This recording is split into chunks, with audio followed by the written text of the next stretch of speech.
Hello students and welcome. See profit and loss का एक और बहुत ही इंटरेस्टिंग क्वेश्चन, जो कि इस पैटर्न का क्वेश्चन सबसे ज्यादा एग्जाम में पूछा जाता है।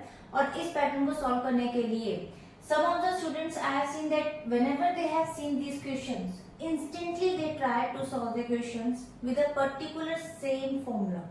लेकिन देखिए, अगर मैं बात करूं आपसे यहाँ पर सिंपल एक डायरेक्ट मेथड की, तो obviously it will take some longer time to solve this question as compared if we solve this same questions with the observation method और a mirror method.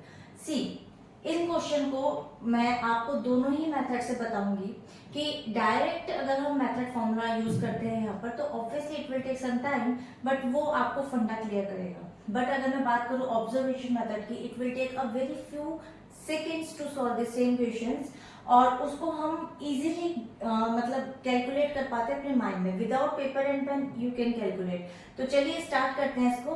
Question read करते हैं। सबसे पहले question क्या दे रहा है, Mary purchased a horse at the 40% discount on the selling price. अब देखिए, इसमें एक कॉमन मिस्टेक मैं आपको बताऊंगी जो स्टूडेंट्स जनरली कर देते हैं। क्वेश्चन को जिस तरीके से वो रीड करते हैं, उनका जो रिदम होता है, उस रिदम के अकॉर्डिंग स्टेप बाय स्टेप वो उसको उसी तरीके से कैलकुलेट करते हैं जैसे कि आपको क्वेश्चन बोल रहा है। लेकिन क्वेश्चन की जो हिडन चीज होती है, जो आपको खुद फाइंड आउट करनी होती है, उसी में वहां वो गड़बड़ करते हैं। देखिए, मैं purchased a horse at a 40% discount on the selling price.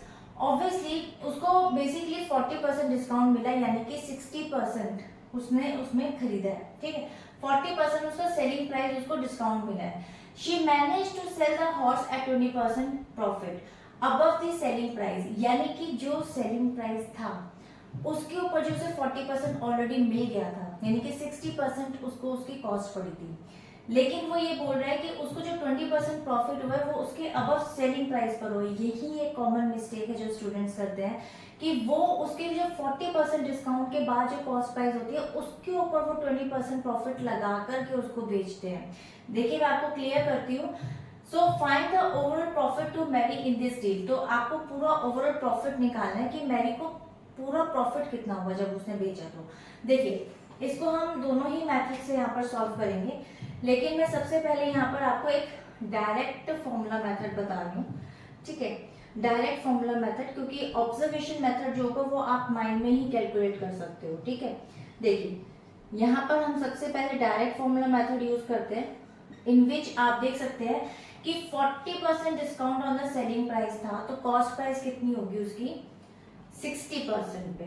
ठीक है, 60% पे, यानी कि 60/100, और वो हो जाएगा आपका 6/10।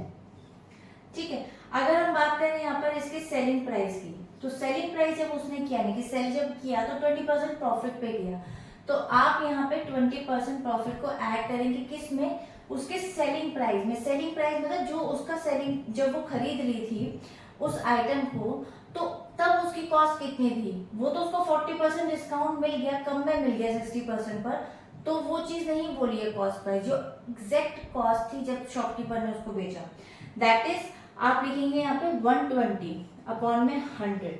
ठीक है, 100 में 20 को आप ऐड कर लेंगे, दैट इज 120, प्रॉफिट को ऐड कर लेंगे। ठीक है, तो ये हो जाएगा आपको यहाँ पे 12/10। अब हम सिंपली डायरेक्ट फॉर्मूला लगाते हैं। ठीक है, डायरेक्ट फॉर्मूला लगाते हैं इसका प्रॉफिट निकालने के लिए। प्रॉफिट निकालने के लिए सिंपल जो फॉर्मूला लगेगा वो लगेगा आपको यहाँ पर SP माइनस CP अपॉन में CP multiplied by 100। I hope ये तो आपको क्लियर होगा, और इसी फॉर्मूले की मैं बात भी कर रही थी कि स्टूडेंट्स जनरली इसको सीधा अप्लाई करते हैं, बट यहाँ कई बार गड़बड़ कर जाते हैं। तो SP आपका है यहाँ पे 12/10 माइनस 6/10 अपॉन में 6/10 एंड मल्टीप्लाई बाय 100, और 10 आपका एलसीएम यहाँ पर जो लेंगे आप 10 ही आएगा। तो डिनोमिनेटर जब सेम होता है तो सिंपल आप न्यूमरेटर को माइनस कर सकते हैं, 12 माइनस 6 दैट इज 6/10, और ये 6/10 है तो ये हो जाएगा 10/6 एंड मल्टीप्लाई बाय 100। ठीक है, तो एक जीरो से एक जीरो कट गए, यहाँ पे 6 से 6 कट गया, सिर्फ आया आपके पास 100, यानी कि 100% आपका पूरा का पूरा क्या आ गया यहाँ पे प्रॉफिट। अब देखिए ऑब्जर्वेशन मेथड की बात करते हैं। देखिए डायरेक्ट फॉर्मूले में तो आपको पता लग गया कि प्रॉफिट का फॉर्मूला लगाने से आपको 100% ही प्रॉफिट हो रहा है यहाँ पर इसको। ठीक है, मेडिको 100% प्रॉफिट हुआ, ओवरऑल प्रॉफिट। लेकिन अगर हम बात करें यहाँ पे ऑब्जर्वेशन मेथड की, तो ऑब्जर्वेशन मेथड में इट्स अ वेरी सिंपल कि आप एक स्टैंडर्ड नंबर लेकर चल लीजिए। स्टैंडर्ड नंबर क्या होगा, स्टैंडर्ड नंबर आपका हो जाएगा 100। मान लीजिए, सपोज कीजिए कि 100 में जब उसने सेलिंग प्राइस 40 सेलिंग प्राइस पे उसको 40% डिस्काउंट मिला, तो ऑब्वियसली 100 माइनस 40 दैट इज 60, यानी कि 60 उसकी यहाँ पर कॉस्ट पड़ी। ठीक है, ₹60 उसकी यहाँ पर कॉस्ट प्राइस पड़ी आपको, ₹60 इज कॉस्ट प्राइस। जैसे उसकी ₹60 कॉस्ट प्राइस थी, तो आपने जो है ना 20% प्रॉफिट पर जो अबव सेलिंग प्राइस था उसमें बेच दिया। तो सेलिंग प्राइस तो 100 ही था, 100 में 20 प्लस किया दैट इज 120, तो 120 उसका सेलिंग प्राइस हो गया यहाँ पे। जब 120 में से आप 60 को माइनस करोगे तो आपका आंसर आएगा 60। और अब आप देख सकते हो कि 60 में ही उसने बेसिकली डिस्काउंटेड रेट में उसको पड़ा था और 60 लगा करके ही उसने उसको सेल कर दिया। It means there is a same number, तो इसमें 100% उसको प्रॉफिट हुआ। तो it's a very simple, you can calculate in mind as well. तो मैं इसका एक और क्वेश्चन आपके साथ जरूर डिस्कस करूंगी नेक्स्ट वीडियो में, और आई होप कि आपको ये क्लियर हो गया होगा। अगर कोई डाउट हो तो आप कमेंट सेक्शन में लिख सकते हैं। मिलेंगे एक और नए क्वेश्चन के साथ नई वीडियो में। वीडियो अच्छी लगे तो लाइक कर सकते हैं, कोई डाउट हो तो कमेंट सेक्शन में लिख सकते हैं। तब तक के लिए till then bye bye and stay healthy.